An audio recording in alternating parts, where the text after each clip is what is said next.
economic development, and everybody is fully engaged in it. There is no time for it. Swami, that leads to a question that came to my mind listening to you. The impact of Western technological culture in India is as great as in other countries. Yes.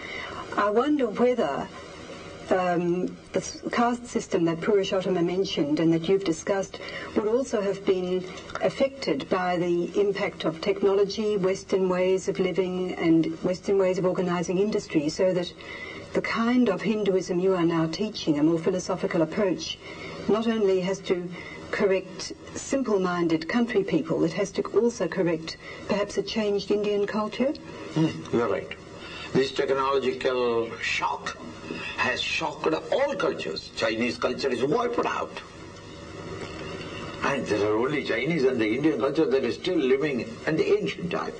And to an extent it has colored the Indian culture also. So that perhaps you are reviving Indian culture to some extent. By no, at the same time upgrading it to the modern times. It has to. Every culture has to.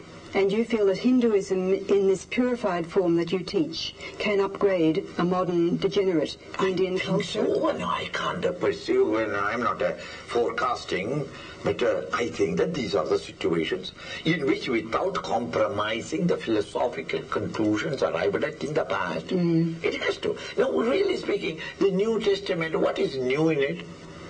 Old Testament upgraded to a certain need of the society. Is it not? This is very clear in the Indian history. Our culture, the Bharatiya culture, the Indian culture tradition, was the ancient. She saw the Greek culture rising, coming to eminence. She applauded it, and then she was sad when it was decaying, and we presided over complete annihilation. Roman culture rose up, died away. Egyptian culture rose up, died away. Macedonian culture rose up, died away. All these we witnessed.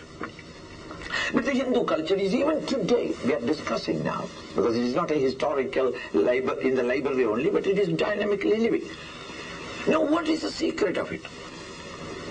I am answering your question. Yes, what is the secret of it?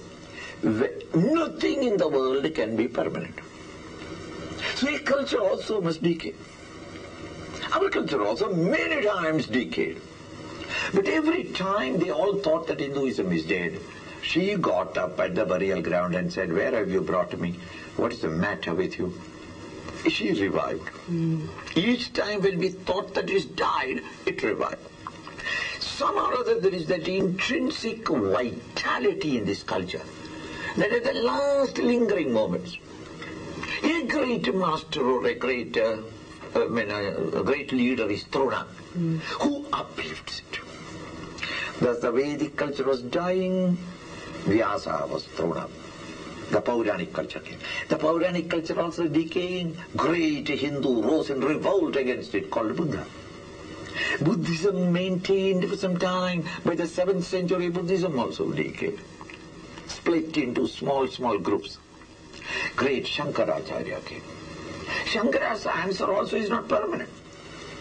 8th century Shankara revived, 11th century Ramanuja had to come. 15th century Madhva had to come. 19th century British rule. People lost their self-confidence. They will not do anything. The great Vivekananda came and revived him. So our culture is maintained even today only because of its own intrinsic vitality through the right type of person at that crucial moment who could answer the weaknesses of that time, correct it, and give it a new push, new life. Swami.